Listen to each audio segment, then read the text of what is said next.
코로나 바이러스로 사회적 여론이 악화되자 모든 방송 매체는 동원이 되어서 교회 예배를 중단해 달라고 말합니다.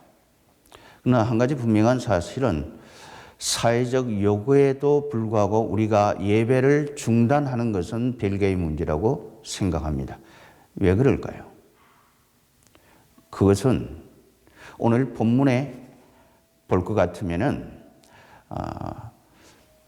우리가 왜 공동체 예배와 기도를 포기하지 못하는가? 그 이유는 첫 번째로 이 전염병이 하나님으로부터 왔다라는 사실을 우리는 믿고 있기 때문에 그렇습니다. 이유는 징계의 목적이 있다라는 사실입니다.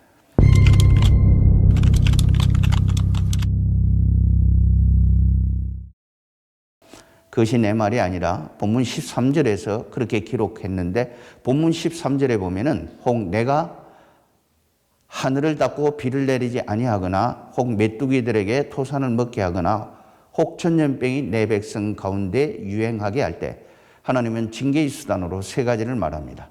첫째는 가뭄입니다. 두 번째, 술을 셀 수 없을 만큼 많은 메뚜기들의 출현으로 말미암아 농사를 초토화시킬 때 혹은 전염병이 내 백성 가운데 유행할 때라고 말합니다. 가뭄, 메뚜기들의 출현, 전염병, 이것은 하나님이 보냈다고 말합니다. 그래서 13절의 시작은 혹 내가라고 시작합니다. 자, 이것은 우리에게 무엇을 말합니까? 하나님은 교만한 인간을 징계할 목적으로 전염병을 보냈다라는 사실이 명백합니다. 여러분, 그렇다면 지극히 당연하게 보내신 그분에게 나가서 교회에서는 예배를 드리면서 이 코로나 바이러스를 종식시켜달라 간구하는 것이 지극히 상식적이라고 생각하지 않습니까? 세상 사람들은 하나님을 믿지 않기 때문에 이것을 이해하지 못합니다. 그러나 적어도 우리의 삶의 지침서가 성경이라면, 우리가 정말 하나님을 믿는 사람이라면 여러분, 당연하게 우리는 하나님의 말씀을 따라가야 합니다. 사회적 요구도 거리두기, 마스크 쓰기, 개인 청결, 위생의 문제 중요합니다. 협조해야 합니다. 그럼에도 불구하고 예배를 중단하라는 것은 별개의 문제라는 겁니다. 그들의 거센 요구에도 불구하고 또 우리도 코로나 바이러스의 위험에도 불구하고 우리가 이렇게 나와서 예배를 드리는 핵심적 이유는 바로 전염병이 인간을 징계할 수단의 목적으로 보냈다는 사실 때문에 그렇습니다. 여러분, 우리가 일상에서 범사의 그를 인정하라. 그리하면 내 길을 지도하시리라. 우리는 범사가 다 하나님의 뜻과 계획 속에서 움직인다고 믿습니다. 그런데 유독 이런 전염병에 관해서는 왜 인정하려고 하지 않는지 저는 이해를 할 수가 없습니다.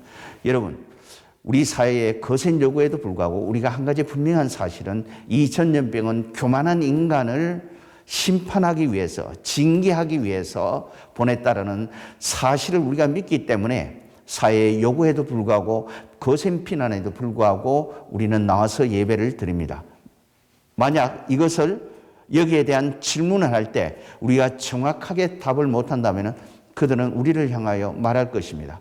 저들은 광신자라고, 말이 통하지 않는 사람들이라고, 그들은 맹신주의자고 이기적인 집단이라고, 그래서 기독교라는 말을 들어도 싸다고 말할 것입니다.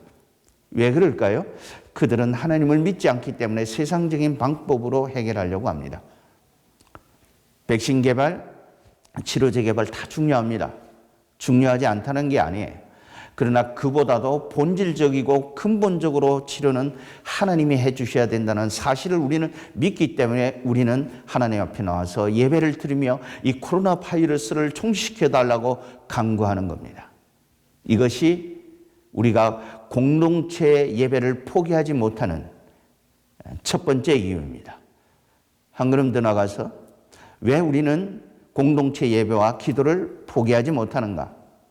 그것은 하나님은 우리의 기도를 들으시고 고쳐주신다라는 약속 때문에 그런 겁니다.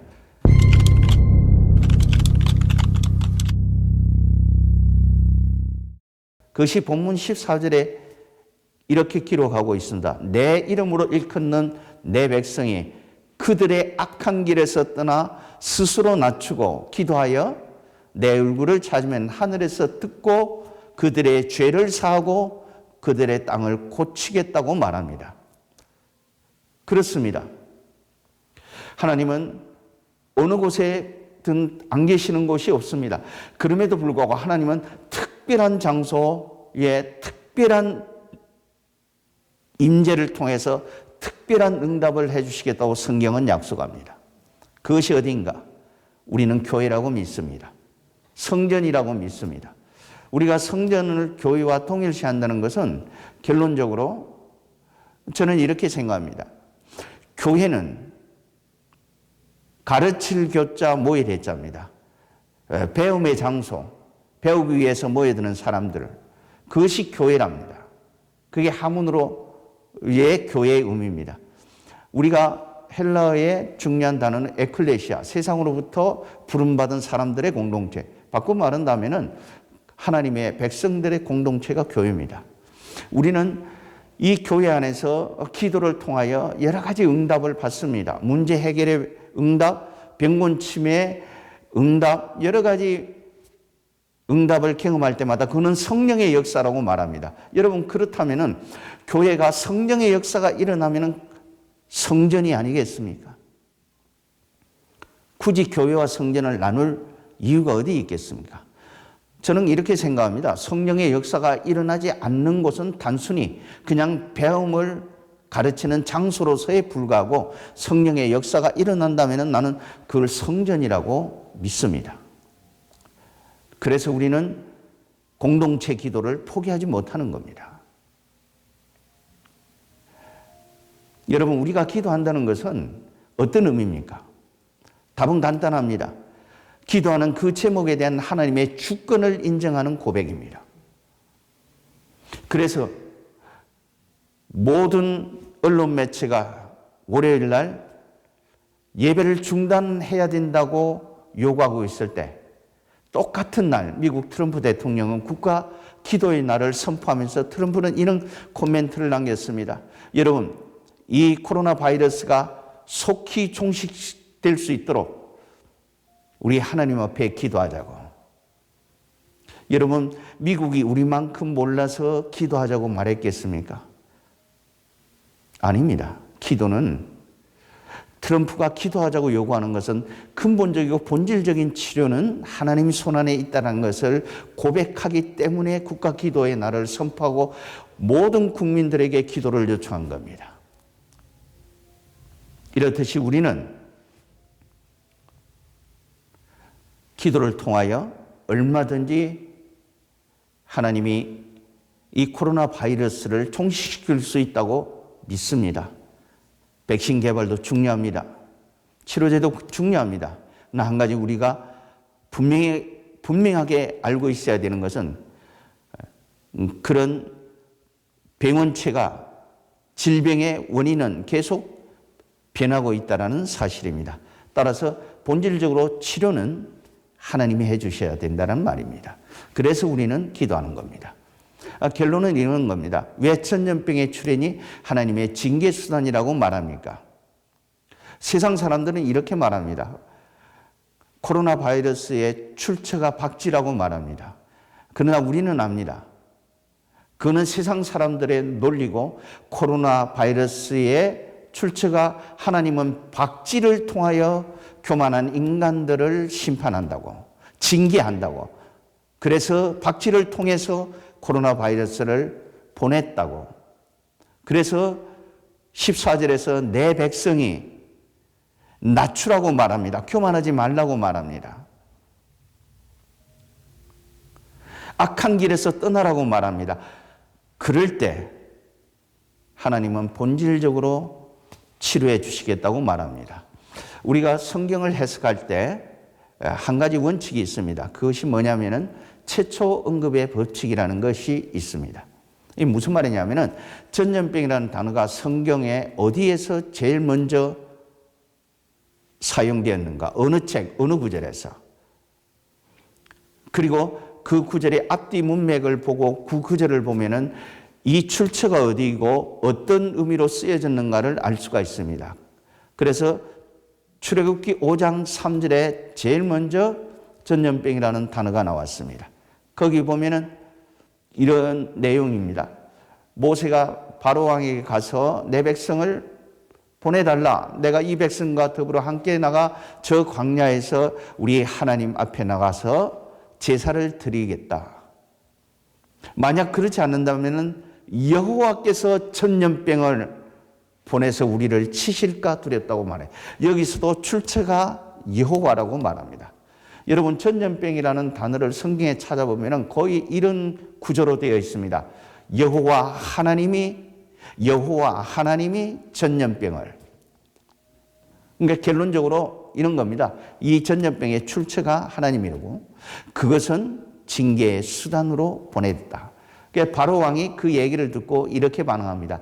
하나님 같은 소리 하지 말라. 나는 하나님을 모른다. 노예들은 가서 열심히 일만 하라고 말합니다. 그래서 결국 하나님은 바로에게 10가지 재앙이라는 무서운 재앙을 통해서 심판합니다. 여러분, 우리는 백신 개발도 중요합니다. 치료제도 중요합니다. 그러나 우리가 반드시 알고 있어야 되는 것은 하나의 원칙은 하나님은 이런 질병과 가뭄과 수를 셀 수 없는 메뚜기들의 출현이 있거들랑 그것이 인간의 교만함을 다스릴 징계의 수단으로 사용하고 있다는 사실을 여러분 기억하시고, 그럴 때일수록 우리가 더욱더 낮아지고 하나님 앞에 예배와 기도를 통해서 진노 중에라도 긍휼을 베풀어 달라고 우리가 간구해야 될 시점이라는 사실을 기억하시기를 바랍니다.